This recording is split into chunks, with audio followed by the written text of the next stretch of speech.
This is Crystal Lynn, Cowgirl Astrologer, and I'm just popping in like I said I would. I'm really excited about being able to pop in and look at this cool moon I have behind me.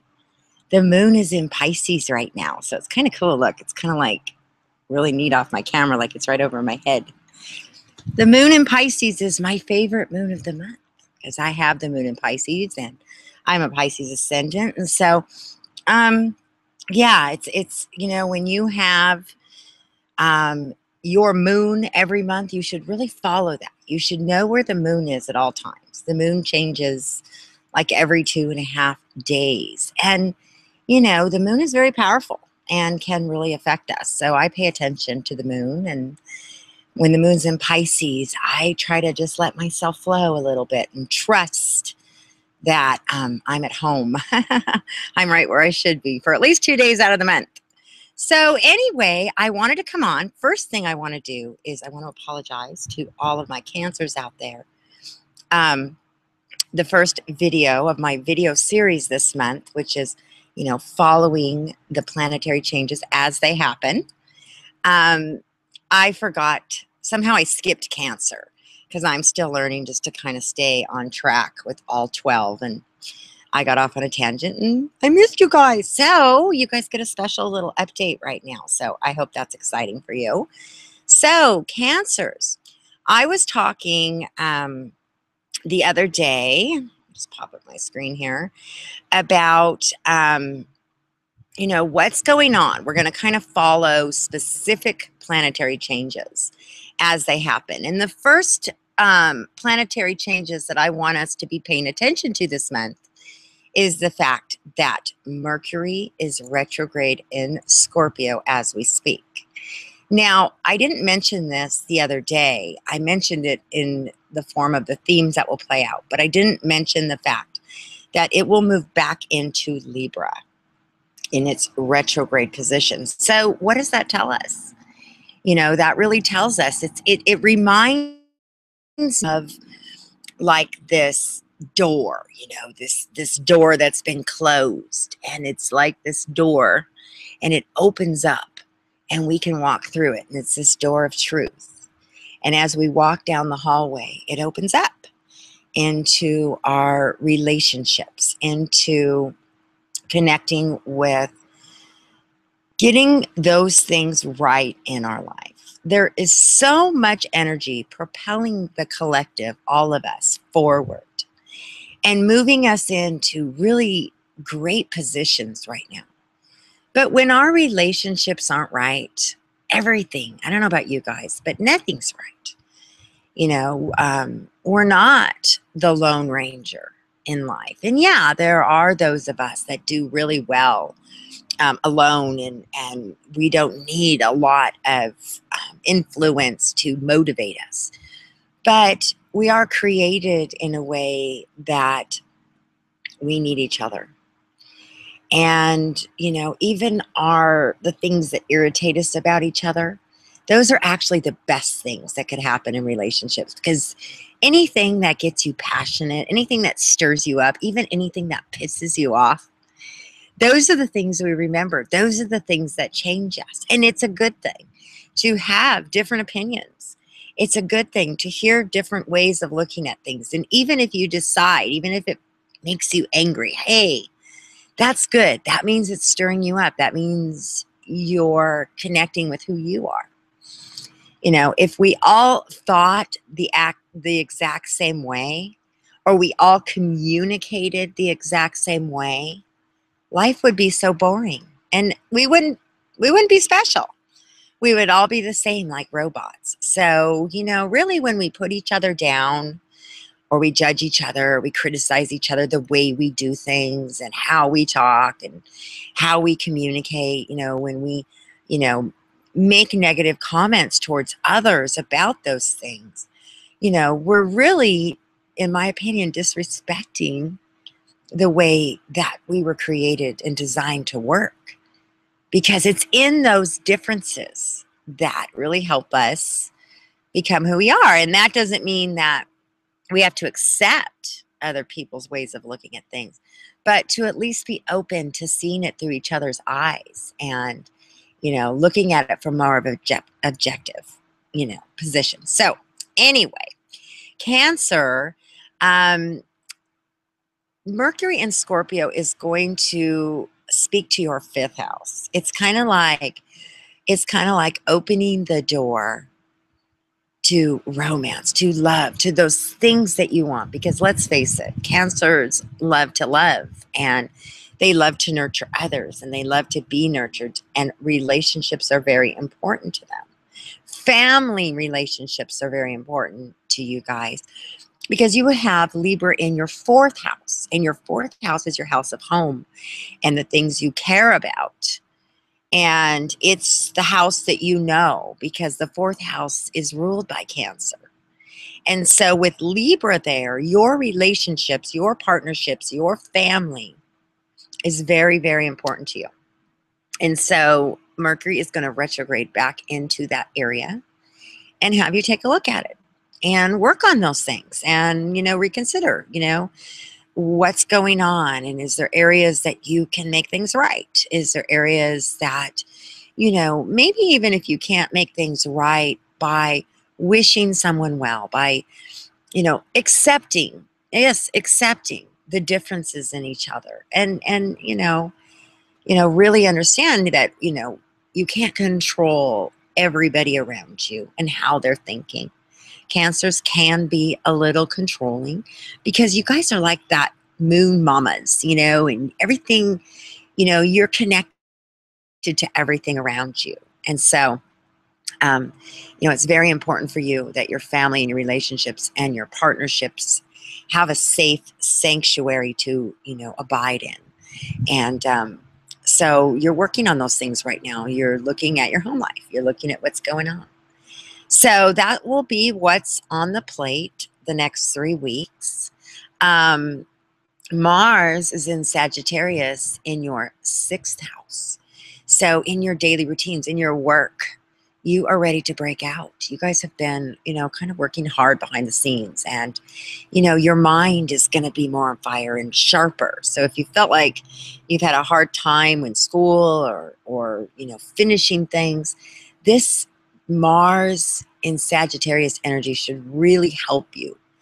We're in the middle of a fire trine right now. There's a lot of fire going on behind the scenes with the fact that Mars is in Sagittarius, Jupiter is in Leo, and Uranus is in Aries. Okay. So, this is like giving you this boost to really, really reevaluate things. So, relationships, daily routine, how all this is going to work out, what's important is what you're looking at. Okay, so I hope that's helpful. Let's take a look right now at what's going on. We are in the process of a total lunar eclipse on October 8th. Okay, so that's really exciting. And, in ancient times, eclipses were very scary because, when things eclipsed, radical things happened. And in our day and age, yes, radical things can happen, but, and we also have so many opportunities and so many opportunities for change and different directions we can go. We're in a very blessed time in our life that we can be creative. So, it is looking right now at your life and saying, what areas do I need to look at? Now, interestingly enough, the sun will be in Libra and the moon will be in Aries. So that is what a total lunar eclipse is. It's that opposition. And the moon will be in Aries in that exact eclipse at 15 degrees. So that's at a very powerful place. So it's like we're torn between these two ideas. Compromising in our relationships, making sure they're secure, making sure they're there for us, making sure, that we have that security and that we're right with the people that are closest to us, that are going to be a part of the next stage of our life. It's important to value those people. It's important to value your family and the people that support you. and to remember those people. Sometimes we have people in our life that are so supportive, but they're just like always there. We know they're always going to be there for us. But, this is a time to really value them. At the same time, this conjunction with the fact that Moon and Aries and Uranus and Aries will be conjunct. So there's double power going on right there. And Uranus brings radical change. I know in my personal life right now, you know, um, partnerships, relationships, work, things are radically changing. Opportunities are opening up. I'm finally getting to express myself the way I wanted to express myself for a long time, but just wasn't ready. It wasn't ready, and it wasn't ready to be received. It was just needed time. I needed to mature. I needed to grow. And it's like all of a sudden I'm feeling like the push, to get out there, like, all right, seize this opportunity. So there's a part of me that just wants to, a little bit be that pioneer in my own personal life, and make a stand and contribute and say, what can I do? How can I make this better? How can I contribute to my family and to the people around me that I love and care about? And how can I give out in a really good way on this channel? I'm considering all of those things right now. So I'm using this powerful energy, but that might mean that some other ideas and other things, including relationships, need to go or need to be reevaluated. Where are we putting our time? So this is this opposition coming together right now. And, for a lot of us, especially those of you that are very fixed signs, it's very difficult to let go. And so a lot of times in those cases, things will come into our life and like let go of it for us.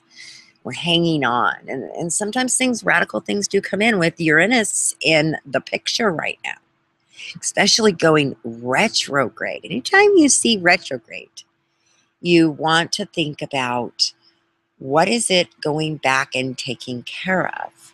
What is it going back and having us look at? Is it a past issue that's just, played out its course?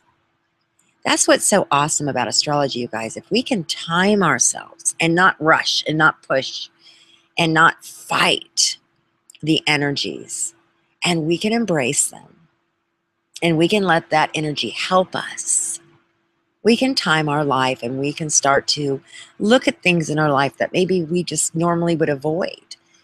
It's like, I know right now that there's certain things happening in my life, and it's kind of like I have to seize the opportunity. And there's a part of me, just like everybody, when your insecurities come out, you think, oh, I don't know if I can do it. Or what if I jump out there and I fail? What if I jump out there and it just falls flat? I have those fears.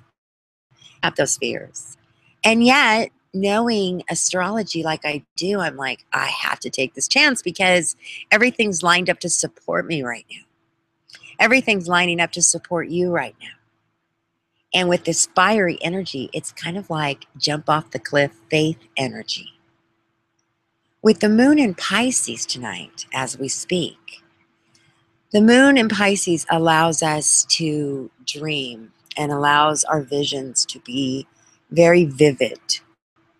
I want you tonight, before you go to bed, it's kind of late, or in the morning, a time that you can set aside as this energy is coming over us, and allow yourself to daydream. Allow yourself to dream of the picture. Yes, the idealistic picture of what's on your heart. Idealism is not bad. It's what sets our standards. The realities are, to get to those ideals, to get to those dreams, there's a lot of little tiny details along the way.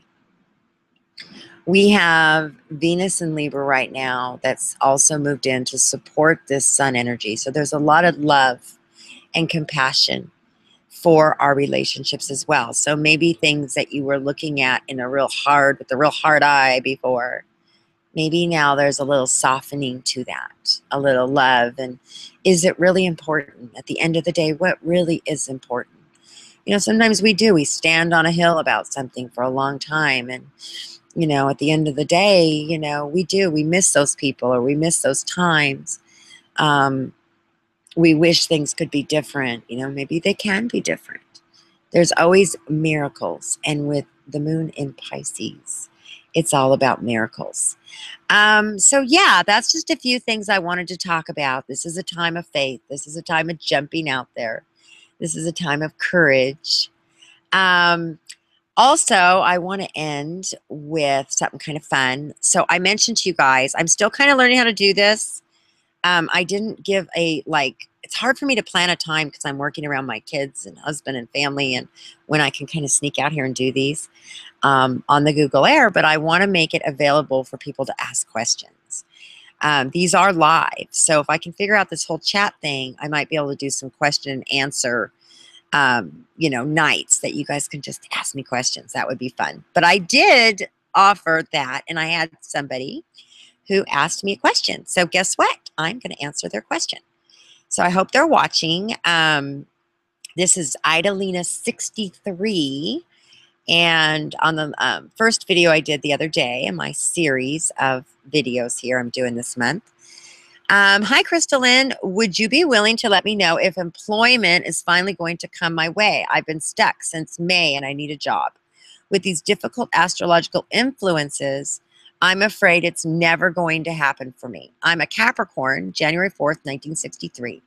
In addition to being on unemployment, my tenants are moving out, so at least 1 month before I have to pay rent again. What do you see for me? Thank you so much. So the only thing I didn't get in this question was a time of birth, which allows me to look at the ascendant. And when you're looking at astrological timings, it really, the most powerful way and the most accurate way is to be able to see where the houses are lining up. And then I can look at what's going on up in the sky and seeing how that's playing out. At the same time, though, I can look at all of the personal planets here with this question, and I can tell you what's going on in the personal planets. So I can kind of take a look. So first of all, I'm just going to, these are just for educational for all of us.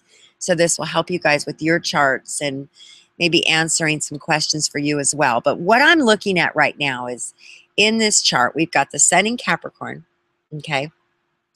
The moon in Taurus, Mercury in Aquarius, Venus in Scorpio, and Mars in Leo. Jupiter in Pisces. Those are just a few I'm going to look at in this brief answer. So what do you guys see or hear about this chart? What stands out to you? Well, the first thing that should stand out to you, and the first thing that I always look at is, I think in my mind, where is Saturn and how is it aspecting this chart, these personal planets? That's the first thing I look at, that I kind of take a look at. So, Idalina, you have Saturn in Scorpio opposing the moon in Taurus. You have Saturn in Scorpio squaring Mercury in Aquarius. You have Saturn in Scorpio in conjunction with Venus in Scorpio. And you have Saturn in Scorpio squaring your Mars in Scorpio. I'm sorry, your Mars in Leo. And right now, Pluto is in Capricorn, revving up your sun sign. It's just moved forward. So Pluto has been retrograde for several months now. So that's a good thing, okay? The other good thing is that you are at the tail end of this intense energy that's been on your life the last 2.5 years. You have been under a lot. You've been under a lot of pressure and you've been under a lot of changes. When you have Saturn squaring and opposing and conjuncting so much of your chart, the lessons have been maybe even a little brutal at times. Your whole life has been, under the microscope of Saturn and Scorpio. The good news is you are at the tail end of this. As of December 2014, Saturn is going to move off of your chart, and the lessons that you learned are going to be so much clearer, and the doors are going to start opening for you. Saturn always leaves gifts at the end. That's the one thing I love, and it's been true. And every Saturn that I have looked back in my own personal life, it is truly true that at the end of that Saturn, it's like he says, all right, here you go. You've worked really hard. It is hard to say without having your time of birth exactly about work. But what I can tell you is that as things change, as things are turning here, as this fire energy is coming in, I would get yourself really ready. Okay. You've got Jupiter in Leo for a whole year lighting up Mars in your chart. You're going to see a lot of that blessing, of that abundance of Jupiter, little more towards the end of this Jupiter and Leo cycle, because you have Mars in Leo at 2407 degrees and it's retrograde. So, when Jupiter is more at the tail end, I mean, be ready. This is the next couple months, probably a time of just kind of taking care of yourself and your health, and giving yourself a break and taking a look at all that you've learned and getting ready, because as these doors open, you've got awesome things coming. It's like you're getting this huge dark cloud lifted off of you. I also like the fact that you have Jupiter in Pisces, and you're going to have Neptune in Pisces conjunct Jupiter really for the next couple years, because you're at 9.48 degrees, and Neptune is in Pisces at about 5 degrees, but that's also been retrograde. So you may be feeling a little depression. Remember, you guys, with Pisces, when the Pisces planets go backwards, go retrograde, it really affects the Pisces, or those of us who have strong Pisces influence. And it can really, cause us to feel like we're just walking through the mud. And, Jupiter in Pisces is a very powerful placement. So Neptune has been retrograde there. So you're just, really under a lot of review. But at the same time, you've got all this positive stuff starting to come in. It's like the universe is working really hard behind the scenes for you. And by Christmas, you're going to be looking at a completely different picture. So, if you want to know more and you want to email me and, do a reading, I can go into more detail. I need your time, though, to really give you some more specific dates. So anyway, you guys, that's one of my questions and answers. If you guys want to possibly get your question answered, leave your question below. And the next video I pop up this week, I'll be answering some more questions. So thanks, you guys. I hope this is helpful. If you have any questions, comments, or you want to book a reading, you can find me at www.cowgirlastrologer.com. And you can find me on Facebook as well. Okay, have a great night, you guys.